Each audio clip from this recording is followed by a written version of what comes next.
il nostro museo ha delle stanze, che sono queste qua. Oggi parliamo della stanza di Etna, Sole e Mare, e quindi dell'importanza di Etna, Sole e Mare nella creatività siciliana.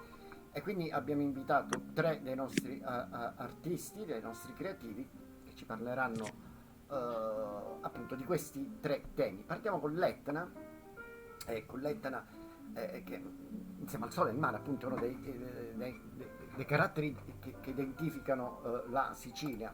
Per l'Etna abbiamo Giussi trovato, disegno con cenere lavica. L'arte è come il riflesso di uno specchio, una sensazione d'animo che guida la mia mano. E qua c'è Giussi circondata dalle sue opere che sono estremamente evocative. L'Etna è il vulcano più alto d'Europa, lo sappiamo tutti, si trova nella parte orientale della Sicilia. Quando c'è un'eruzione, e questo purtroppo capita spesso, una nuvola, non per la lava perché non è pericolosa evidentemente, ma per questa nuvola che esce dal cima del vulcano, questa nuvola colma di cenere e che si scarica, da qualche parte. Quindi quando c'è questa nuvola, che fanno i catanesi, soffiano, perché speriamo che va più in là, speriamo che va più qua, quindi, però prima o poi cadrà da qualche parte. E quando cade, insomma, è un po' una disperazione di molte delle donne, soprattutto, che devono, insomma, con la spazzare i tetti, le strade, i balconi, le terrazze. Ma c'è chi è felice che casca questa cenere, e una di queste persone che è felice è Giussi, eccola qua, non si vede bene questa, ma perché Giussi che cosa fa? Raccogliere la cenere del vulcano, la conserva e ha studiato una tecnica per imbrigliarla in una tela. Quindi io ritengo che i lavori di Giussi siano dei lavori estremamente evocativi, almeno così io lo trovo, cioè tutto quello che vedete, il nero che vedete è cenere dell'Etna, quindi è portarsi a casa l'Etna.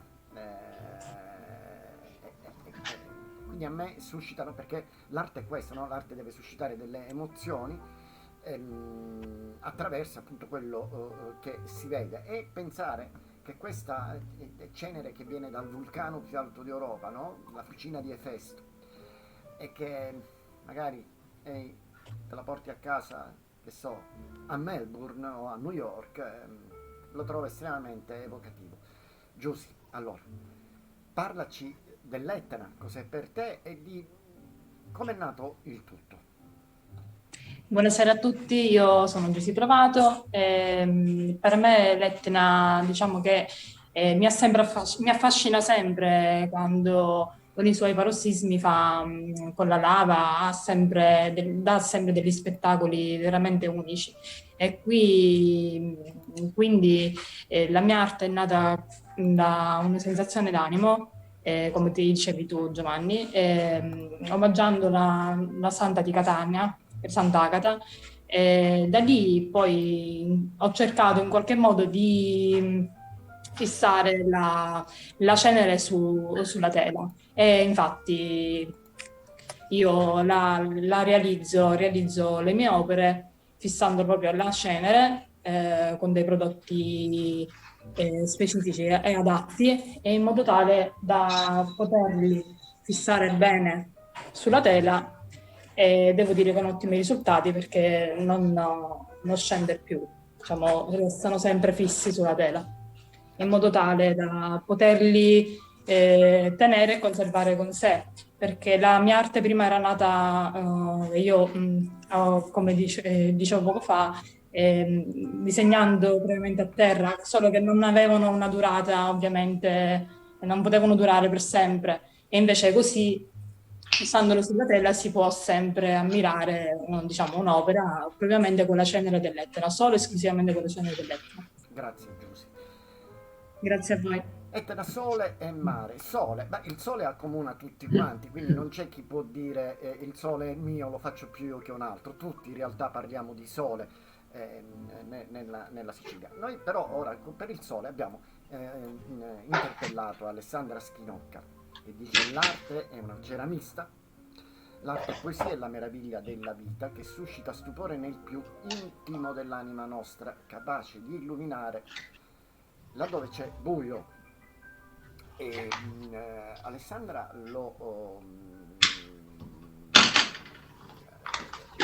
molti suoi lavori sono ricchi di colore, il colore che molte volte è associato al sole, no?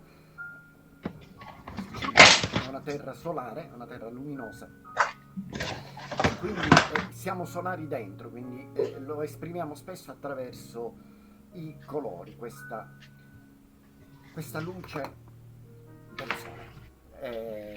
Alessandra, mi senti? Alessandra, forse devi attivare il microfono, a parte che io non vedo tutti. Alessandra Schinocca, vediamo dov'è. Vediamo dov'è. Alessandra, credo che debba tu attivare l'audio.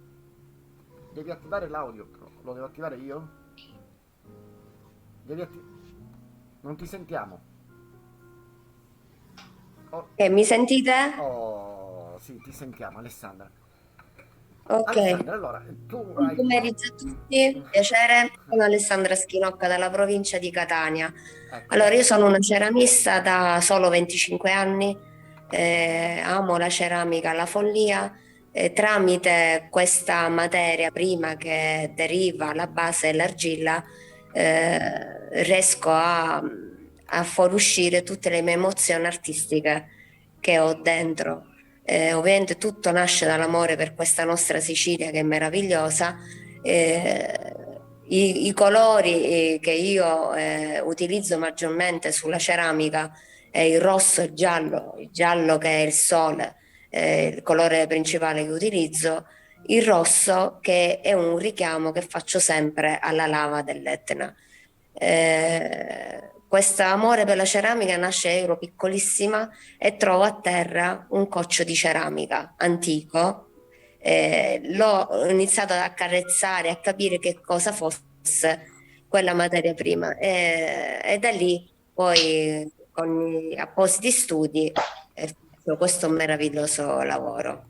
Realizzo qui nella mia bottega, io ho bottega e laboratorio, questi splendidi lavori con ad esempio questo sole, questo pesce voglio dire, che richiama appunto il tutto sole, mare, Etna, Etna per i colori il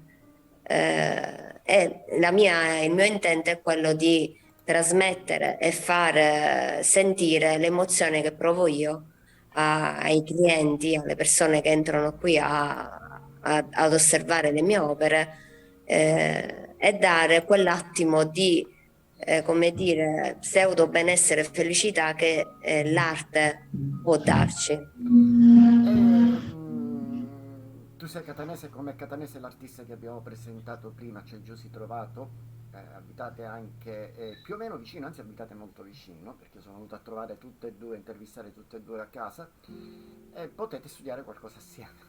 Vedere con la cenere di Giusy e la tua ceramica. Ci sarebbe bello anche fra gli artisti di Sicilian Artisan Foundation trovare delle collaborazioni e quindi anche conoscersi e trovare nuovi spunti. Grazie Alessandra. Grazie a E, voi. grazie tante Alessandra e concludiamo questa puntata con il mare. Il mare. E al mare abbiamo associato Daniela Pedone col suo tufo e con i suoi ossi di seppia. Credo che ogni essere umano a modo proprio abbia il compito di lasciare traccia del proprio passaggio su questa terra. Ecco, quindi questo è il suo pensiero sull'arte. Il mare, beh, siamo in un'isola e non possiamo fare a meno del mare.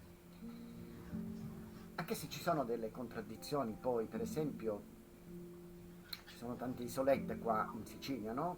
Ne conosciamo tutti, che so, le isole Eolie, per esempio, Salina, che è una isola delle Eolie, ma fondamentalmente gli abitanti di Salina si sentono dei montanari, che è una cosa veramente curiosa. C'è un'isola nell'isola, si sentono montanari perché loro con questi capperi e poi hanno più una vocazione agricola che marinara, ma comunque il mare è certamente un lato fondamentale. Mentre aspettate, arrivano queste cose che non ho staccato. Allora, Daniela Pedone e i suoi ossi di seppia, è il suo mare, ma non solo gli ossi di seppia, quello che vedete Daniela lo raccoglie a mare, quindi anche il legno, anche questi ciottoli,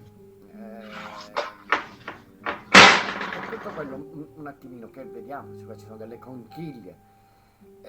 Daniela, allora aspetta che ti acchiappo, vediamo dove sei, che qua Paola mi ha istruito bene su come fare funzionare.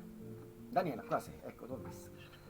Allora, Daniela, cosa accade? Tu ti metti il costume e ti vai a raccogliere questi ossi di seppia, come funziona? O senza, Buon pomeriggio a tutti, sono Daniela Pedone, vengo da Palermo, vivo più precisamente nella borgata marinara di Mondello e appunto il luogo dove vivo da quando sono nata mi dà l'opportunità di godermi dei luoghi, dei paesaggi meravigliosi dove non torno mai da una passeggiata senza aver portato un cimelio con me, un ricordo che fanno parte di tutte le mie opere. Appunto la materia prima di cui vi parlo oggi è l'osso di seppia, che conoscete tutti appunto nella nostra gastronomia per la nostra buonissima pasta col nero di seppia. Ecco, siccome il nostro motto del siciliano, anche del riciclo che caratterizza il nostro ambiente è non buttare nulla, per cui questo semplice osso può diventare un prodotto finito, un manufatto scolpito con le mie mani. Ho iniziato a lavorarlo perché fin da piccola mio papà aveva l'hobby della pesca, appunto vivo in una borgata di pescatori dove usavano questo osso di seppia per colare dentro il piombo per fare i piombi delle parature. Con una semplice limetta per le unghie ho iniziato a scolpirlo, ho realizzato dei monili, dei manufatti, naturalmente è molto fragile, ha bisogno di una lavorazione alle spalle e poi io lo consolido con delle resine perché dopo tutto il lavoro, se dovesse cadere nel momento in cui è terminato, lo abbiamo perduto. Le mie matematiche sono sempre naturali e hanno sempre qualcosa che ha a che fare con la nostra terra, i nostri monumenti, il fico d'India, che spesso uso anche come base per poi andarlo ad incorniciare. Infatti qua vedete anche un pannello che ho creato appunto con i pesci, è un mare colorato fatto con le anime dei fico d'India. Realizzo anche acquasantiere da collezione, sempre pezzi unici, questo è un esempio, sempre incorniciato da appunto legni di mare, conchiglie che trovate anche in altre creazioni. Penso che siano delle unicità siciliane che caratterizzano appunto il mio lavoro. Perfetto, che cosa dirvi? Farvi complimenti. È sempre bello parlare di altro. Abbiamo passato 20 minuti parlando d'arte e parlando di bellezza e in maniera serena. Non so se sentite di sottofondo, ho messo un po' di jazz, è così che questa colonna sonora. Va bene, e allora io vi ringrazio, tradurremo al solito in inglese questo intervento e buona Pasqua. Siamo a Pasqua. Che cos'è? Grazie. Grazie Grazie, a buon tutti, anche a voi. Va bene. Grazie. Ciao a tutti e grazie. Grazie. Grazie a Grazie. Buona Pasqua. Buona Pasqua ragazze. Buona Pasqua, ciao. Ciao, grazie a chi è intervenuto anche. Grazie. Dove è Anna Fiori? Ciao a Grazie tutti, Anna. Ciao, grazie a voi, grazie a tutti quelli che sono intervenuti. A Patrizio Grazie a Rapito tutti. anche, quindi abbiamo due. Anna Fiori, facciamo dire qualcosa ad Anna, abbiamo così ancora qualche tempo, perché Anna la facciamo piangere sempre praticamente, perché le facciamo fare un tuffo in Sicilia. Anna, devi attaccare il microfono perché si è automaticamente staccato, ce la fai attaccare il microfono? Patrizio, anche tu. Qua abbiamo Alessandra pure, la nostra Alessandra, che la state facendo impazzire. Ciao. Non vediamo Ciao. Alessandra di Belle d'Angela. Allora, vediamo se hanno L'ho attaccato. fatto io, sono delle spettatrici. Ah, Ciao a tutti. allora, Anna,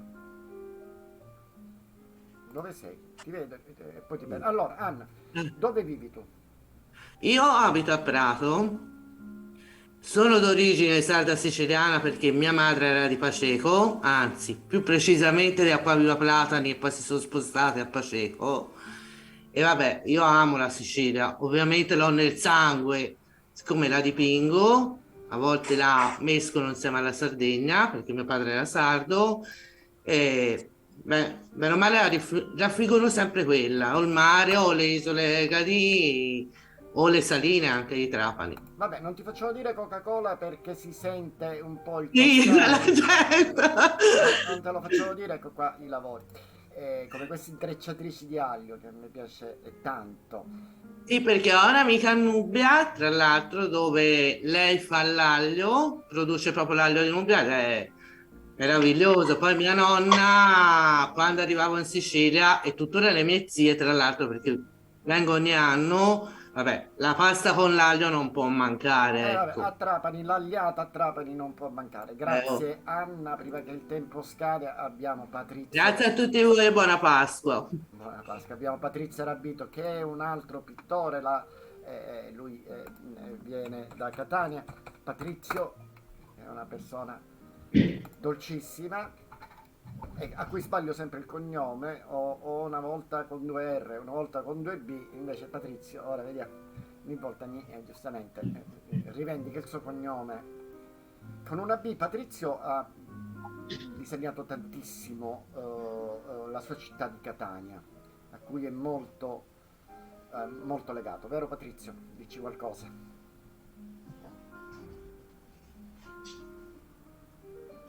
Patrizio, perché non ti sentiamo? Pure l'audio lo dovresti avere buono, vero? L'audio è attivato, però non lo sentiamo, sì.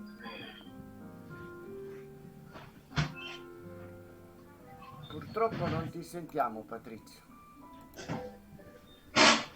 Vediamo, parla.